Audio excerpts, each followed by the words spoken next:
ത്രിയേക ദൈവത്തിൻ്റെ അതിപരിശുദ്ധ നാമം വാഴ്ത്തപ്പെടുമാറാകട്ടെ. കർത്താവിൽ പ്രിയ വിശ്വാസികളുടെ സമൂഹമായ കുഞ്ഞുങ്ങളെ, നിങ്ങളെ എവരെയും വീണ്ടും വരുമെന്ന് അരുളിച്ചെയ്ത് ഉദിതനായ കർത്താവായ യേശു ക്രിസ്തുവിൻ്റെ നാമത്തിൽ പ്രഭാതവചനത്തിലേക്ക് വിനീതമായി സ്വാഗതം ചെയ്യുന്നു. ഇന്ന് ഞാൻ വിഷയമായി കൊണ്ടുവന്നിരിക്കുന്നത് വിശ്വാസത്തിൻ്റെ ശക്തി. നാം ഏവരും ഇപ്പോൾ ആ കാത്തിരിപ്പിൻ്റെ സമയങ്ങളിലൂടെ കഴിയുന്ന സമയമാണ്. സ്ത്രീയന്മാർ കന്യാമറിയാമിനോടൊപ്പം പരിശുദ്ധാത്മാവിനെ സ്വീകരിക്കുന്നതിന് വേണ്ടിയിട്ട് കാത്തിരുന്നത് പോലെ നാം ഇപ്പോൾ നമ്മുടെ ഉള്ളിൽ ഉള്ള ആ പരിശുദ്ധാത്മാവിനെ നമ്മുടെ കാര്യസ്ഥനായി സ്വീകരിക്കുന്നതിന് വേണ്ടിയിട്ട് നാം തയ്യാറാകുന്ന സമയമാണ് ഇപ്പോൾ.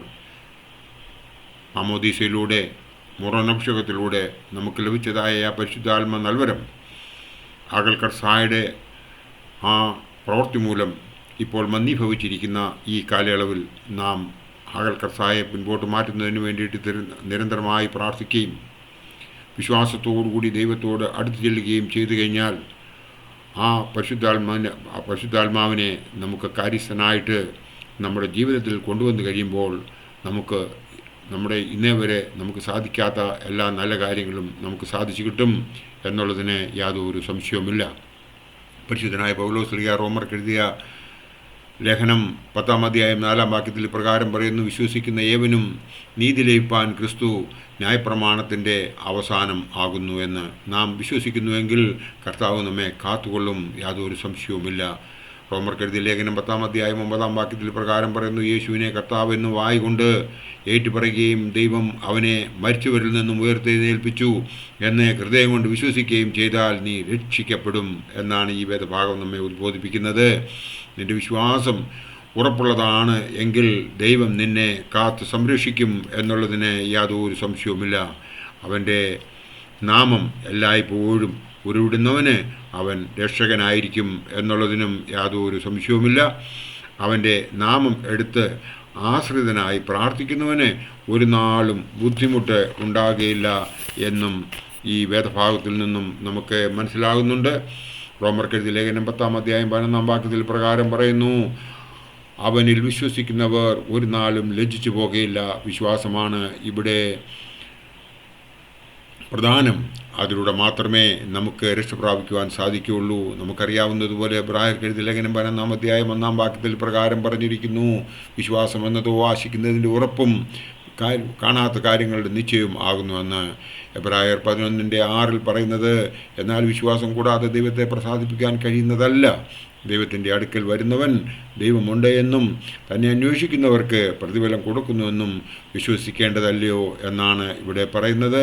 നഹൂം പ്രവാചകൻ തൻ്റെ പുസ്തകത്തിൽ 1-ാം അധ്യായം 7-ാം വാക്യത്തിൽ പ്രകാരം പറയുന്നു: യഹോവ നല്ലവനും കഷ്ടദിവസത്തിൽ ശരണവുമാകുന്നു, തങ്ങൾ ആശ്രയിക്കുന്നവരെ അവൻ അറിയുന്നു എന്നാണ് ഇവിടെ പറഞ്ഞിരിക്കുന്നത്.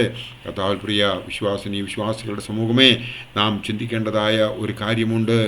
നാം ദൈവത്തിൽ വിശ്വസിക്കുന്നുവെങ്കിൽ, അവൻ്റെ ശക്തി പ്രാപിക്കുവാൻ നാം തയ്യാറാകുന്നുവെങ്കിൽ, അവൻ്റെ അനുഗ്രഹങ്ങൾ നമുക്ക് വേണമെന്നുണ്ടെങ്കിൽ, അവൻ തന്നിട്ടുള്ളതായ കൃപാവരങ്ങൾ നമ്മൾ തിരിച്ചറിയുന്നുവെങ്കിൽ, അതിൽ നിന്നൊക്കെയും നമുക്ക് അവനെ ആശ്രയിച്ച് അവനിൽ ശരണം പ്രാപിച്ച് എപ്പോഴും ഇടപെടാതെ പ്രാർത്ഥിച്ചുകൊണ്ട് അവനെ നമുക്ക് ശരണം പ്രാപിച്ചു കഴിഞ്ഞാൽ ആ പരിശുദ്ധാത്മാവ് കാര്യസ്ഥനായി നമ്മുടെ ജീവിതത്തിൽ പ്രവർത്തിക്കും എന്നുള്ളതിന് യാതൊരു സംശയമില്ല. വിശ്വാസത്തിൻ്റെ ശക്തി അറിഞ്ഞ് അതിൽ ആശ്രയിച്ച് നമുക്ക് ജീവിക്കാം. ദൈവം നമ്മളെ എല്ലാവരെയും അനുഗ്രഹിക്കും. കണ്ണുകളടച്ച് ഒരു നിമിഷം നമുക്ക് പ്രാർത്ഥിക്കാം. സ്വർഗപിതാവേ, കാരുണ്യവാനായ കർത്താവേ, നിൻ്റെ മുമ്പിൽ തലകൾ വണക്കി വിശ്വാസത്തോടുകൂടി ഞങ്ങൾ പ്രാർത്ഥിക്കുന്നു. ഞങ്ങളുടെ കുറ്റങ്ങളെ നീ കണക്കിടരുതേ. കർത്താവേ, ഞങ്ങളോട് കരുണ ചെയ്ത് ഉത്തരമരുളി ചെയ്യണമേ. ഞങ്ങളുടെ വിശ്വാസക്കുറവിൽ ഞങ്ങളെ ഉപേക്ഷിക്കരുതേ. ഞങ്ങളുടെ ഹൃദയത്തിലെ അകൃത്യങ്ങളെ മായ്ക്കത്തക്കവണ്ണം ഞങ്ങളെ കടാക്ഷിക്കണമേ. ഞങ്ങളുടെ കുടുംബങ്ങളെ അനുഗ്രഹിക്കണമേ. ഞങ്ങളുടെ കുഞ്ഞുങ്ങളെ കൈക്കൊള്ളണമേ. ഞങ്ങളുടെ മനസ്സുകളെ പ്രകാശിപ്പിക്കണമേ. ഞങ്ങളുടെ പാപക്രിയകളിൽ നിന്നും ഞങ്ങളെ കരകയറ്റണമേ. നിൻ്റെ മക്കളായി ജീവിക്കുവാൻ സംഗതിയാക്കണമേ.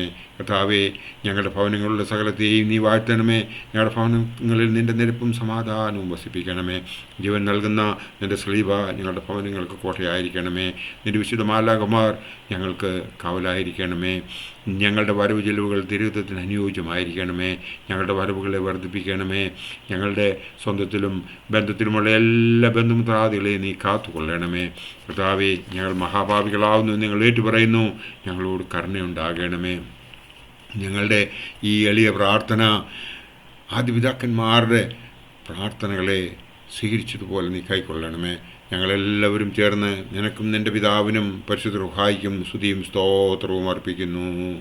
ആമീൻ. വരുവീനി നല്ല സമയം വൃഥാവാക്കാതെ നിന്നെ യേശു വിളിച്ചിടുന്നു. വരുവീനി നല്ല സമയം വൃഥാവാക്കാതെ നിന്നെ യേശു വിളിച്ചിടുന്നു. വാഴ്വിന്നാളെല്ലാം വിണ്ണാളാ ഭാരത്തോടെ നീ കഴിയുകയോ. വാഴ്വിന്നാളെല്ലാം വിണ്ണാളായി ഭാരത്തോടെ നീ കഴിയുകയോ. വന്നുടൻ പാദം തേടിയിടുകിൽ പിന്നതിൽ നിന്നെ ചേർത്തിടുമേ. വരുവീനി നല്ല സമയം വൃഥാവാക്കാതെ നിന്നെ യേശു വിളിച്ചിടുന്നു. ദൈവം നമ്മളെ എല്ലാവരെയും അനുഗ്രഹിക്കട്ടെ. എൻ്റെ വാക്കുകൾ ഇവിടെ ഉപസംഹരിക്കട്ടെ. നന്ദി, നമസ്കാരം.